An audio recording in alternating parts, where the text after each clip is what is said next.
Welcome to Homebrewer TV. We have got a whole bunch of little things to talk about today, but you know, some of those little things make life a whole lot nicer. I have also got a fantastic book to share with you, and we've got 2 more homebrewer beers to taste today, and I'm excited about tasting more of you guys' beer. You stay with me now.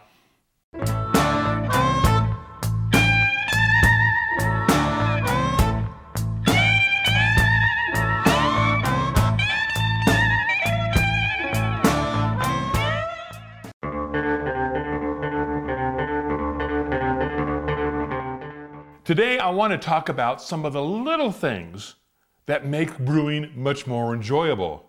And you can see, I'm kind of surrounded by a bunch of stuff. I've got a whole lot of little tips for you. This segment's sponsored by homebrewtalk.com. Join us and talk about your homebrew ideas, questions, recipes, or anything else to help with your homebrewing enjoyment. homebrewtalk.com. Join us on this great forum. The first tip I want to share with you is something that I'm still excited about since I got it. My little mash paddle. This thing I didn't realize how much effort I was putting in to my mash work till I got this, and it made life a whole lot easier. Mashpaddle.com. Check them out. Spray bottle, cold water, has saved my life on the boilovers. That hot break, this will solve it every time. Just spray it on the foam, it settles down. One thing that's really important to me is to have plenty of different grains so that I can brew as I please. There's nothing worse, getting up one morning just dying to brew and don't have the grains. So I needed a place to be able to store lots and lots of grain. And this is what I found. I went to Home Depot. Buckets of all sizes. 5-gallon guys work great for your base grains. A 55-pound bag will fit in about 2.5 of these buckets. A little smaller 2-gallon bucket, great for your crystals and other ones of that sort. And then the little bitty guys, fantastic for the really heavy smoke peat or your dark crystals, and it doesn't take up as much room. I label them, find this to be a great way of storing my beer for really cheap. Who says old dogs can't learn new tricks? And I'm going to leave it to you guys. You taught me something.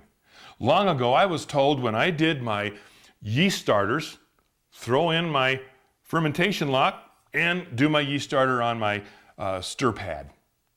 Well, you guys said, don't do that. You need to get oxygen in here. And you were absolutely right. So, lock gone, and instead, piece of sanitized aluminum foil. How simple is that? Right over the top. It allows oxygen in. Nothing's going to drop through to create a problem. Thanks, guys. One of the things that we need to be careful with our wort and our mash and our water, is our pH. And there are lots of scales that we need to be used, and there's different pHs for different styles of beer. But such a simple thing, pH strips. Yes, you can go out and buy an expensive pH meter. Yeah, I can't afford it, but I can certainly pay a few bucks for a vial of strips. There's controls on the side to let you know exactly what your pH is. And now you have control over what your water, mash, and wort is doing. For all you do-it-yourselfers, there's times that we're going to be making pieces to be part of our brewing area. Well, whether we're drilling holes in plastic, stainless steel, copper, aluminum, whatever it might be, here's the tip that I found to make the easiest holes, the best holes, step drills. You can see our step bit has literally got steps to it from one size to the next. And the key here is you notice how nice and round the surface is. It's going to give you a fully round hole that a three-pointed drill bit cannot give you. Couple things to remember when you are drilling through metal, particularly stainless steel, which can be difficult. Lots and lots of lubrication, and don't overpower the drill bit. Let it cut on its own speed. You're going to find that these are the bits to use in your brewery. Our good old trusty plastic fermentation bucket. These things are fantastic. I still use them once in a while. Oftentimes, when you go get your very first kit, you're going to get two buckets.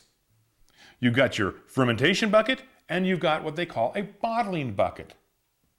Oftentimes, the kits will have a spigot only in the bottling bucket. Well, ask the store for a few bucks more if they'll also put a spigot into your fermentation bucket. Let me tell you, it's going to save you a lot of time and energy down the road. I use the spigots constantly. I don't like siphoning it out.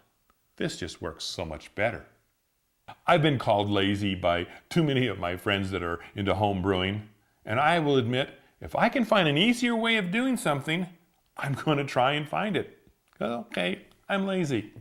Well, one of the things I hate doing is cleanup. Cleanup to me is some of the worst thing to have to do. I should just hire a kid in the neighborhood to clean up my stuff. Thought to remember. But one of the things that can really create a lot of problems is hops. So I solved it by, magically, my good old hop bag, which you can see is well used. Hang this in your pot, hops inside. Personally, I've never really seen any difference in hop utilization using the bag.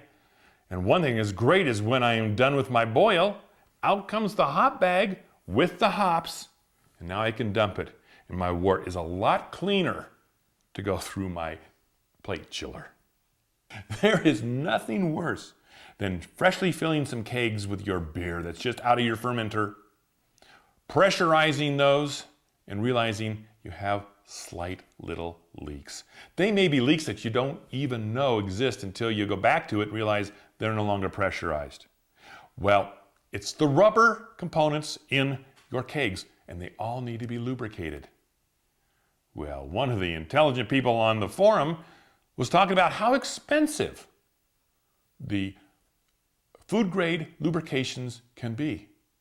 And he found out that it's exactly the same thing as good old Vaseline. A little dab will do ya. I know it's not Brill cream. Vaseline. One real important part of your all-grain brewing system is going to be a good scale. And one of the things you want to look for is a scale that's going to give you readings in grams, ounces, pounds, kilograms. They're all going to be used. You also want a scale that you can set something on it and then zero it out. That way you don't have to figure out the calculation of how much your bucket weighs. They aren't expensive, they're very important, and oh, will they save you some time.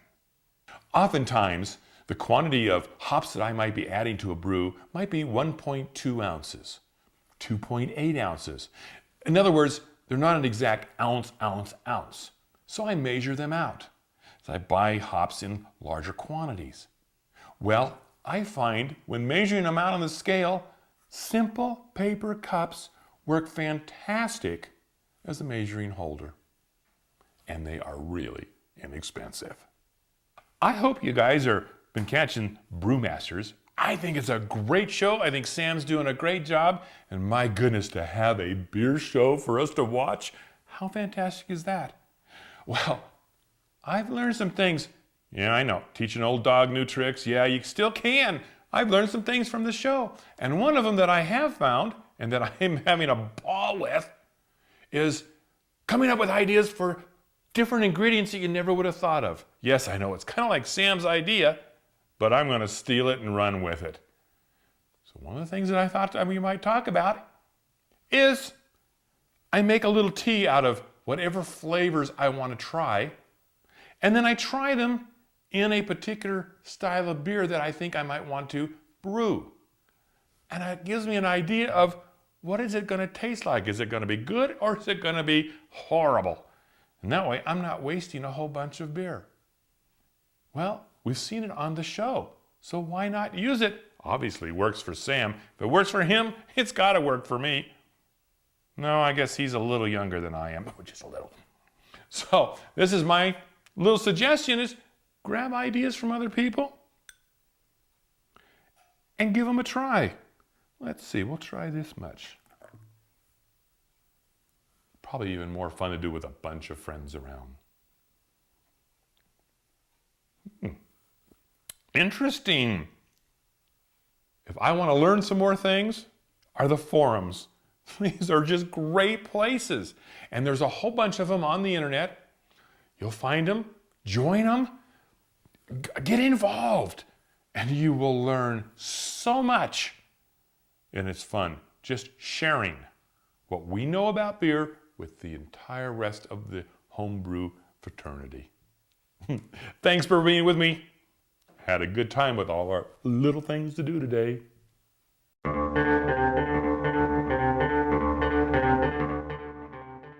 You've often heard me say that man can create wort, but it takes the yeast to make beer. Well, yeast sometimes aren't taken too seriously, other than we know we have to use them. Grab a smack pack or a vial of yeast or some dry yeast, dump it into your wort, close it up, not worry about it, and you end up with great beer.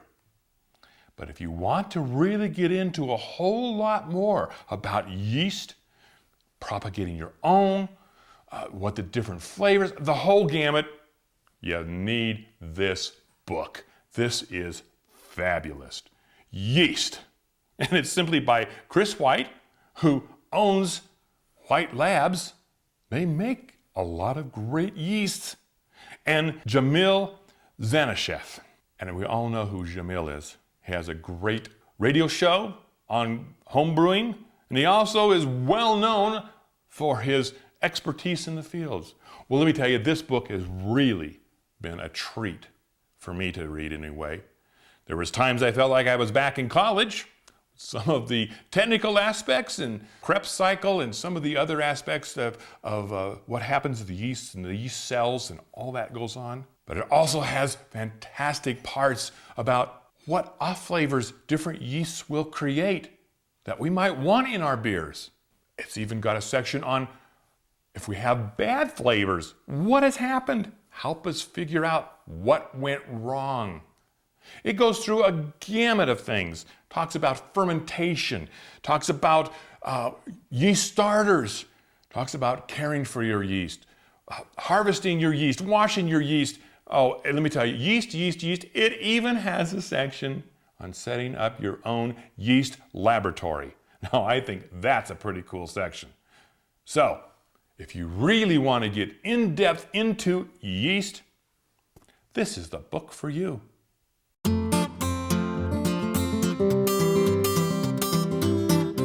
We're in the tasting room with two more home brewers who have sent me beers. I love this. Sharing beers with everybody. I mean, isn't it wonderful when you pour a beer for a friend and they go, oh my goodness, this is really good. Yeah, I know, I always feel good. And now we're sharing it with all of our viewers. Well, our first one is from Pete Vaughn, Sarasota, Florida.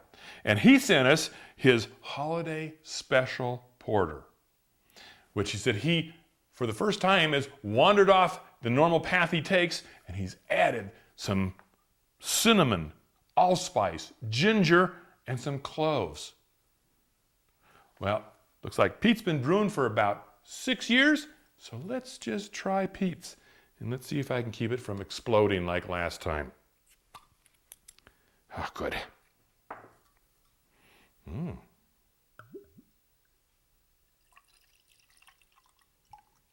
All right, Pete.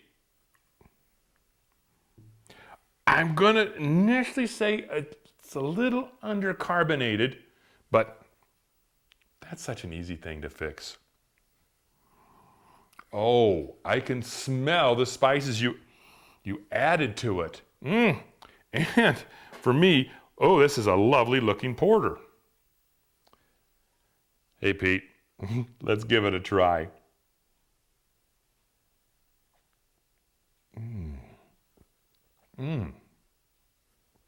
Oh, Pete, this is delicious. Oh, I can taste the malts really nicely. And then the spices are not overpowering at all. They're just an added little nuance that flows through.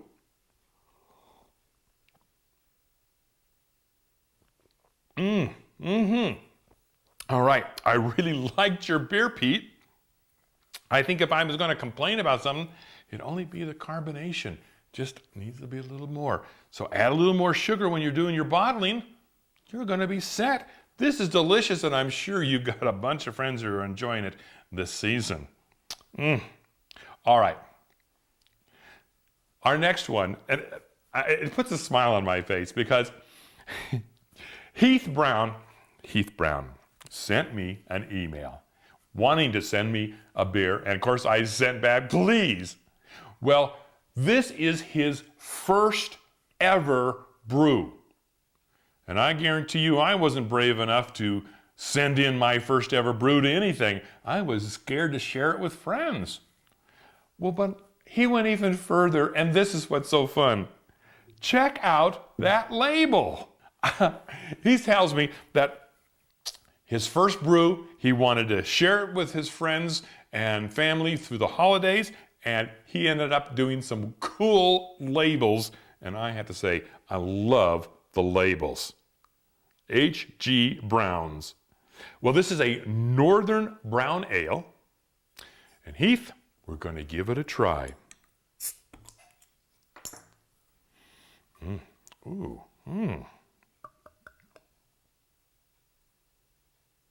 This is looking very nice. All right. Definitely a lovely brown. This is beautiful. Beautiful creamy head. And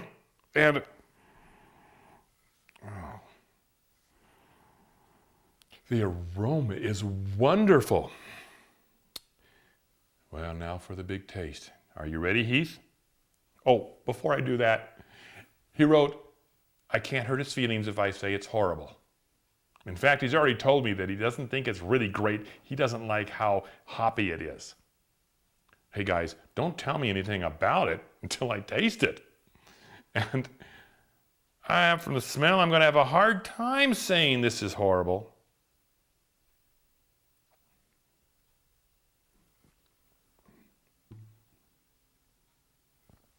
Okay. For your first beer, you have done really well. It's beautiful, had a gorgeous head. This is not overhopped at all. And I'm one who will tell you about hops because I usually cut my hop recipes down some unless I'm going to be making an IPA, and you seldom will I do that. The flavor is wonderful. It's got the nutty brown. This is very cool. Guys, both of you, 2 thumbs up on your beers. These were really good. And anyone else who wants to send in their beers for this show, please, not only do I love to taste them, but I love to share with everybody else how good your beers really are. Hey guys, thanks for joining me. This is the last show of this year. The crew decided they were going to do a mutiny and take next week off. So I will be back the first Wednesday of 2011. You guys have a fantastic Christmas and New Year's. And please, I want your comments, suggestions, and ideas for this show. If you've noticed, I'm using a lot of them. You're making this show really good, and I want to talk about what you want to hear. Also, you home brewers, please, I loved sampling today's homebrew guys. Their beer was wonderful. So send it on in. I'm happy to share it with the entire audience that we've got. Don't forget, BYO, Brew Your Own, fantastic magazine. Just click on the button on our website. It'll take you there. You even get your first issue free to try it out. I think that's pretty great. And I want to thank all the other sponsors that we have, Mash Paddle and Homebrew Talk, and of course, To Design Art. You guys have been so good to help us keep this show going. So, see you all next year, right here, homebrewertv.com.